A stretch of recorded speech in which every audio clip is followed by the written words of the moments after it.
late last week, there was a March for Life in the nation's capital. And earlier this week, there were marches for life around the nation in state capitals. Fielding all of this can put some parents maybe in a dark place. How do we bring this up with our kids? How do we talk about it? And how do we do it in a way that is really about encouraging life and not just opposing an idea? Dr. Kathy has some insights for us today, so we're going to turn to her now. Don't be afraid of the dark. Be careful with stars. Not every light is gonna guide you, baby. Not every light is gonna guide you. So Dr. Kathy, many might not know the name Nellie Gray, but she was the first person who organized a March for Life. That was in 1974, and that was done to mark the anniversary of the Supreme Court ruling that legalized abortion nationwide. We're about 50 years removed from that first march, and even after the 2022 decision overturning Roe versus Wade, there's so many in the pro-life community that don't feel like our work is done. For example, two high-profile people that were involved with the most recent March for Life in Washington, D.C. were professional football players. And they were part of a chorus of voices who were part of, maybe I would call kind of a renewed framing inside the pro-life discussion. Coach Jim Harbaugh, who just recently won the national championship with the Michigan Wolverines for college football, spoke at the March for Life in Washington, D.C., and he said, quote, "It's a great example that you're setting here. It's testimony for the sanctity of life." The theme of these statements were echoed by another former NFL player named Benjamin Watson, who said, quote, "Roe is done, but we still live in a culture that knows not how to care for life," end quote. You know, the March for Life was overshadowed by a really different type of campaign, kind of for women. That's kind of what they're calling it. It's something that was led by Vice President Kamala Harris, who has been talking and speaking out against kind of pro-life legislation and advocating for an expansive abortion mindset. These different rules that many states are now considering to be laws that would make abortion legal, even up to the point of birth. Dr. Kathy, some might not know this, but you're really a sought-after speaker in many pregnancy care centers. How is the issue of abortion and what I would lean into with Coach Harbaugh and Mr. Watson, really a sanctity of life issue? How is that really, maybe rather than a battle for life, really kind of a battle for identity? That's a fascinating idea to reframe it that way. The identity of the mom, right? She moves from a girl to a mom or a woman to a mom. And by the way, she's a mom as soon as she conceives. She's not a mom when she gives birth.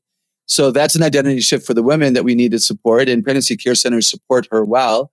And of course, the person who's being born, right? It's not a blob of, nonsense cells. It's not tissue. It's a baby. It's a human being. I don't even like to say it's a baby that will become a human being. It's a human being who's a baby now that will become an adult. You have to understand that, yeah, that's fascinating. It is an identity issue. I would agree with that. And do we care? Do we care about identity? Do we care? I hope so. Yeah, Dr. Kathy, that's a really kind of big idea there that you just kind of threw at us. Do we really care about identity? If you were going to say that somebody really cared about identity, what would be some primary markers for that? As parents, how can we be people that not only care about it, but also are in the business maybe of helping it develop or helping people understand their identity? What are those markers that parents and those that care for kids should kind of exemplify to show that they really do care about identity, which therefore then cares about life? That's a great question because, yeah, if we don't demonstrate something to our children, they won't grow up and have our values, and then we're going to be in a world of hurt. So the first thing I think of, what's the evidence that we care about identity? We care about becoming more of who we are supposed to be. It's for a season, they might feel self-centered and even selfish. Am I becoming who God intended for me to be when He chose His intentionality and image to make me me? I just told a group of Summit students the day that I'm recording this with you that we are created intentionally on purpose. And do we believe that? Do we believe God is good at His work? Then I want to become who He imagined me to be. So I'm going to develop good character. I'm going to correct weakness. I'm going to develop strength. I'm not going to be a problem. I'm going to be more of the solution. And then I would want that for others, right? So I would call out their strengths. I would help them change weakness to strength if they were willing to be taught in that way. Yeah, I think that idea of kind of pushing or guiding or helping develop those strengths can kind of sometimes do what I think many in culture kind of call kind of pushing for autonomy, pushing for this idea of somebody can kind of stand up on their own 2 feet and be an autonomous self, somebody that kind of stands up and doesn't need others to prop them up. I think that's a little bit of what, Vice President Harris is advocating in her campaign for expansive abortion rights is really part of the Biden and the Democratic Party's kind of agenda here is this push for full autonomy for moms that they can act and kind of live in that world where their actions they see don't necessarily need to be guided or impacted or directed by anyone else except for that one person, the mom, in this situation. How is this issue of abortion really kind of a value of life issue? And how does this issue kind of trickle down from maybe kind of personal autonomy, personal expression, to really a cultural belief that kind of degrades value and identity and dignity as real kind of human beings and what it means to be really connected as human beings to each other? Wow. You're pointing out that this really is complex. I've said to many pregnant women, it can no longer be about you. You made a choice to live for someone else. And I would say that to the man who helped to create that new child. It's not about you anymore. This is when you get to be humble and you get to learn how to put someone else first because you've created a person now. And that the work of the pregnancy care centers where they do ultrasounds and the birth mom who's afraid to be the birth mom hears that heartbeat and goes, whoa, that's a baby. That is a person. That's my son or daughter. That's amazing. And now we have dignity. Now we have value. Now we have identity. And you know what, Wayne, if the mom and dad don't value themselves, why would they ever value a baby they've created? So this is on us as the more mature part of our culture. This is on parents and grandparents and educators and pastors and priests and rabbis to make sure that young people know that they matter today because of who they are and because of what they can do. And if I believe that for my identity, I'm going to understand I can't be autonomous. I wasn't created for myself. I was created to leave the world a better place. And maybe I'll do that by raising a human who develops some amazing opportunity for others. It's so much fun to think about. Yeah, I think it's fun for us to think about, partly because I think that we live in that world every day, right? We have so many muscles to expressing that.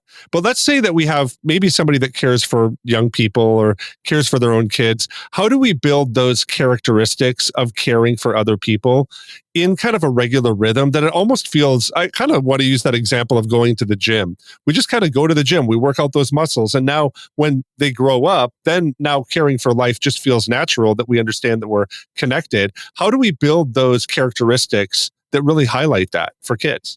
Yeah, maybe we take children with us to a banquet that's going to help to raise money to save babies from abortion. We let the children come. Maybe we take money from their piggy bank with their permission to give to a cause. Maybe we go and, create bundles of diapers at a pregnancy care center so that when a mom comes in and needs diapers in size 1, here's 20 of them that Jessica and Junior created for you. So we serve, we put our money where our mouth is. We ask and answer questions. We interview the right people. We go and tour a pregnancy care center. We talk to an OBGYN doctor or a nurse who works in that field. What's it really like? And we just teach them from the get-go with the little girl who plays with the baby doll. Is nurturing and is wondering, is this what it's going to be like? And also, Wayne, we care about all of life. We care about the elderly who are alone in the hospice centers. And we ask our children if they would like to, make a Valentine's Day card, and we would drop off 20 of them at the desk at the nursing home that the social worker there could drop off to the loneliest of the lonely. We, as a piano player as a child, and Dave was a trumpet player, we would go into nursing homes and we would play on a Sunday afternoon, and we didn't like it every time. It didn't matter. We did it. And it was the way that we honored the elderly who are not happy that they're still alive, so many of them. But if you're pro-life, you're pro-life from, birth to death. And maybe we can get better at that. Yeah, I think that's really an important dynamic of this whole discussion. It goes beyond just this idea of protecting babies. It actually goes to this point of really that all life is worth living, that all life is also then therefore worth protecting. So if we're going to have this conversation with our kids, tonight we're going to sit down and put them down for bedtime or what have you, or they're around the dinner table, we're going to maybe engage this topic or bring it up. What are some of the key points that our kids need to know that we need to teach them, maybe from kind of a logic smart or a word smart kind of perspective? What are the main issues that our kids should kind of have galvanized inside of them that we can teach them to walk them through this issue of life? I wonder if we could start with asking them if they enjoy living. Are you glad you were born? What has been the best part of your week?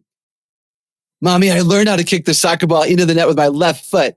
And if I was never born, I wouldn't know how to do that. I mean, I don't know. Maybe we let them celebrate life. Is there vibrancy here? Is there goodness here?